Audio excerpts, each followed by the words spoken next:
कराची में चेज़अप की तरह एक और वाकया शहीद मिल्लत रोड हिल पार्क चौरंगी के करीब ओशन पॉइंट नामी कसीरुल मंजिला इमारत में कायम ग्रेट वॉल रेस्टोरेंट में आग लग गई।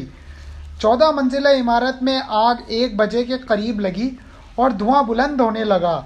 लोगों ने ज़बर न्यूज़ को बताया कि इमारत में फंसे अफराद अपनी मदद आप के तहत बाहर निकलने में कामयाब हुए।